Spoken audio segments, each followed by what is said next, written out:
সুপ্রিয় ক্লাস 5 অর্থাৎ পঞ্চম শ্রেণী পরীক্ষার্থী বন্ধুরা, তোমাদের ফার্স্ট ইউনিট টেস্ট 2026-এর বাংলা প্রশ্নপত্র নিয়ে আজকের আমাদের বিশেষ ভিডিও। হ্যাঁ বন্ধুরা, তোমরা ঠিকই শুনেছ, বাংলা বিষয়ে কীরকম টাইপের প্রশ্ন আসতে চলেছে তোমাদের 2026-এর ফার্স্ট ইউনিট টেস্টে, তো সেটাই আমরা আলোচনা করতে চলেছি। এখানে যে প্রশ্নগুলো তোমাদের সাথে আলোচনা করব, প্রত্যেকটি প্রশ্ন কিন্তু অত্যন্ত গুরুত্বপূর্ণ। তোমরা যারা ক্লাস 5 অর্থাৎ পঞ্চম শ্রেণীতে পরীক্ষা দেবে, ফার্স্ট ইউনিট টেস্টে পরীক্ষায় ভালো রেজাল্ট করতে চাইছো, তাহলে আমাদের চ্যানেলটা সাবস্ক্রাইব করে পাশে থাকা নোটিফিকেশানটা অল সিলেক্ট করে রাখতে পারো। তো দেখো, উত্তর সহ আলোচনা করব, তোমাদের সময় নষ্ট একেবারেই হবে না। বাংলা ছাড়াও অন্যান্য সাবজেক্টগুলির সেরা প্রস্তুতির জন্য অবশ্যই আমাদের চ্যানেলটি সাবস্ক্রাইব করো। আর যেহেতু উত্তর সহ আলোচনা করছি, তাই তোমাদের সময় নষ্ট হচ্ছে না, এখান থেকেই তোমরা প্র্যাকটিস করতে পারো। অর্থাৎ সেরা প্রস্তুতির জন্য অবশ্যই আমাদের এনজয় এক্সাম সাবস্ক্রাইব করো। তো দেখো, প্রথম প্রশ্ন, আজকের প্রথম প্রশ্ন। তো আমি উত্তর বলবো, তোমরা খাতায় লিখে লিখে প্র্যাকটিস করতে পারো, অথবা তোমরা এখান থেকেই ভিডিওটা একবার দুবার দেখে প্র্যাকটিস হয়ে যেতে পারে, তোমাদের মুখস্থ হয়ে যাবে। দেখো, গল্পপুরো কবিতায় গল্পপুরো এসেছেন কোন কালে? দেখো, তোমরা পড়েছো অবশ্যই, 4টে অপশন বা 3টে অপশন থাকবে। তো উত্তর কি হবে? গল্পপুরো কবিতায় গল্পপুরো এসেছেন, উত্তর হয়ে যাবে শীতকালে। গল্পপুরো কিন্তু শীতের ভোরে এসেছে। ঠিক আছে, নেক্সট কোশ্চেন। বুনোহাঁসদের খাদ্য তালিকায় যেটি ছিল না। দেখো, বুনোহাঁসদের খাদ্য তালিকায় আমরা জানি টিনের মাছ ছিল, তরকারি ছিল, ফলের কুচি ছিল, মাংস কিন্তু ছিল না।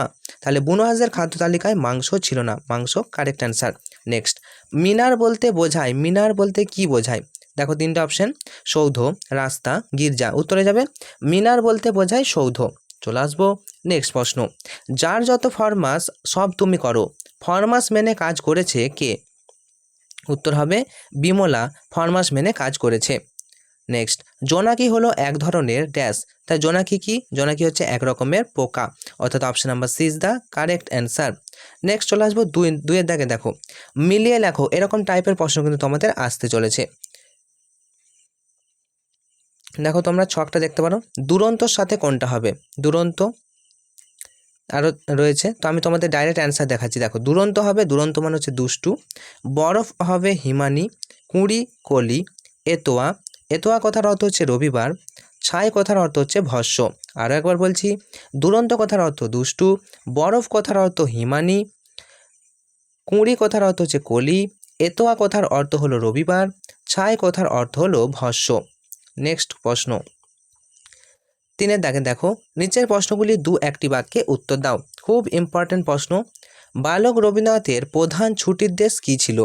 রবীন্দ্রনাথ নিজেকে কোন চরিত্রের সঙ্গে তুলনা করেছেন? তো আগে আমরা জেনে নেব বালক রবীন্দ্রনাথের প্রধান ছুটির দেশ কী ছিল। দেখো, কবিগুরু রবীন্দ্রনাথ ঠাকুরের লেখা ছেলেবেলা গল্পে বালক রবীন্দ্রনাথের প্রধান ছুটির দেশ ছিল তার বাড়ির খোলা ছাদ। এরপরে প্রশ্ন, রবীন্দ্রনাথ নিজেকে কোন চরিত্রের সঙ্গে তুলনা করেছে? দেখো, পাঠ্যাংশের লেখক রবীন্দ্রনাথ ঠাকুর নিজের ছেলেবেলায় নিজেকে অর্থাৎ ছোট্ট রবিকে বাংলাদেশের শিশু লিভিংস্টনের সঙ্গে তুলনা করেছেন। কারণ পাঠ্যাংশে ছোট্ট কবিকে বাংলাদেশের শিশু লিভিংস্টন বলা হয়েছে, কারণ ছোট্ট রবিও যেন ডেভিড লিভিংস্টনের মতো ছাদের ঘরে বসে ওয়েসিস আবিষ্কার করেছিল। নেক্সট প্রশ্ন, 3.2, দারোগা বাবুর পরামর্শ কার পছন্দ হয়নি? দেখো, তোমরা জানো ভবানীপ্রসাদ মজুমদার লেখা দারোগা বাবু এবং হাবু কবিতায় দারোগা বাবু হাবুকে দরজা জানলা খুলে রাখার পরামর্শ দিয়েছিল। তো কেন হয়নি? দেখো, কিন্তু হাবুর পরামর্শ পছন্দ হয়নি। তাহলে কার পরামর্শ পছন্দ হয়নি? হাবুর। কেন হয়নি? না, কারণ দরজা জানলা খুলে দিলে হাবুর ঘরের মধ্যে পোষা 150টি পায়রা উড়ে যাবে, আর এই কারণেই দারোগা বাবুর পরামর্শ পছন্দ হয়নি হাবুর। নেক্সট প্রশ্ন, এতোয়া সারাদিন কি করে? দেখো, এতোয়া সারাদিন কি করে? এতোয়া মতিবাবুর রাখাল ছিল, তাই তার গরু মোষ ছাগল চড়াতো। রাখাল কাকে বলে? যারা গরু মোষ ছাগল চড়ায় তাদের রাখাল বলে। এতোয়া কী ছিল? মতিবাবুর রাখাল।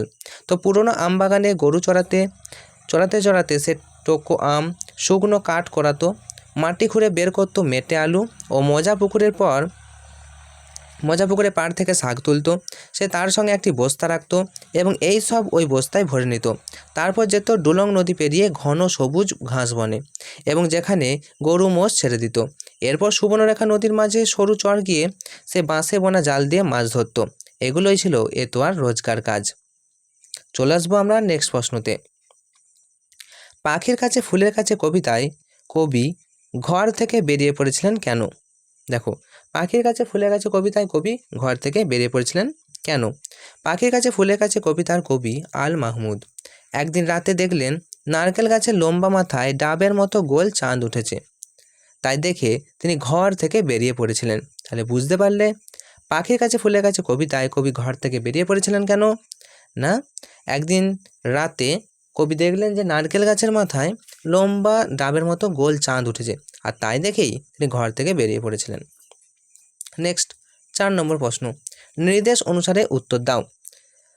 ব্যঞ্জন সন্ধির একটি উদাহরণ দাও। দেখো, এটা তোমাদের বাংলা ব্যাকরণ থেকে এসেছে, তো ভালো করে শুনো। ব্যঞ্জন সন্ধির উদাহরণ চেয়েছে। দেখো, ব্যঞ্জন সন্ধির উদাহরণ হচ্ছে উচ্ছ্বাস। উৎ যুক্ত শ্বাস সমান উচ্ছ্বাস। এখানে খণ্ডত্ব এবং তালবস্যয় ব মিলে ছয় ছয় ব তৈরি হয়েছে, অর্থাৎ উদ্যুক্ত শ্বাস সমান উচ্ছ্বাস। এবার দেখো, সন্ধিবদ্ধ করো। উদ্যুক্ত চারণ কী হবে? এরকম তোমাদের সন্ধি টাইপের প্রশ্ন আসবে। উদ্যুক্ত চারণ কী হবে? উচ্চারণ। নেক্সট, আবার সন্ধি বিচ্ছেদ করো বলছে। দেখো, উদ্যম, উৎ যুক্ত যম সমান উদ্যম। নেক্সট প্রশ্ন, নিপাতনে সিদ্ধ সন্ধি কাকে বলে?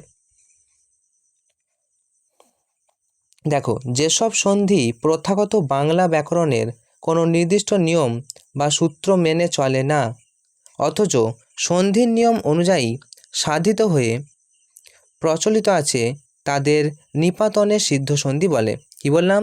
তাহলে যেসব সন্ধি প্রথাগত বাংলা ব্যাকরণে কোনো নির্দিষ্ট নিয়ম বা কোনো সূত্র মেনেই চলে না, অথচ সন্ধির নিয়ম অনুযায়ী সাধিত হয়ে প্রচলিত হয়ে আছে, তাদের কিন্তু নিপাতনে সিদ্ধ সন্ধি বলে। মনে রাখবে। উদাহরণ দেখো, নিপাতনে সিদ্ধ সন্ধি স্বরসন্ধি যেমন কুল যুক্ত অটা কুলটা, অন্য যুক্ত অন্য অনন্য, গো যুক্ত অক্ষ গবাক্ষ। এছাড়াও ব্যঞ্জন সন্ধির কিছু উদাহরণ আছে নিপাতনে সিদ্ধ সন্ধি, যেমন বনযুক্ত পতি বনস্পতি, বৃহৎযুক্ত পতি বৃহস্পতি, তৎযুক্ত কর তস্কর, একযুক্ত দশ একাদশ। তো আশা করি তোমরা বুঝতে পেরেছো। এই ছিল তোমাদের ক্লাস 5-এর অর্থাৎ পঞ্চম শ্রেণীর তোমাদের বাংলা বিষয়ের প্রশ্নপত্র। এরকম টাইপেরই প্রশ্ন কিন্তু আসতে চলেছে। ইতিমধ্যেই বাংলা বিষয়ের আরও একটি সেট নিয়ে আমরা ইতিমধ্যেই আলোচনা করেছি, সেই সেটটাও তোমরা দেখে যাবে। বাংলা বিষয়ের যতগুলি সেট 2 থেকে 3টে সেট আমরা আপলোড করব। এছাড়াও অন্যান্য বিষয়ের প্রশ্নপত্রগুলো শীঘ্রই আপলোড করা হবে। এর জন্য তোমাদেরকে কি করতে হবে? সবার আগে ভিডিও পেতে চ্যানেলে নতুন হলে চ্যানেলটি সাবস্ক্রাইব করে পাশে থাকা যে নোটিফিকেশান আছে সেটা অল সিলেক্ট করে দিতে হবে। তাহলে যখনই আমরা ভিডিও আপলোড করব, এরকম প্রশ্নপত্রের ভিডিও আপলোড করব, তোমাদের আগে সবার প্রথম কিন্তু নোটিফিকেশান যাবে। আর তোমার বন্ধুদেরকেও ভিডিওটা শেয়ার করে দিতে হবে, কারণ তোমাদের পরীক্ষা ভালো হবে এই শুভকামনা জানিয়ে আজকের মতো আমি তোমাদের সাথে ছিলাম সুরজিৎ কর্মকার। আজকের মতো ভিডিওটা এখানেই শেষ করছি। Enjoy exam, all the best.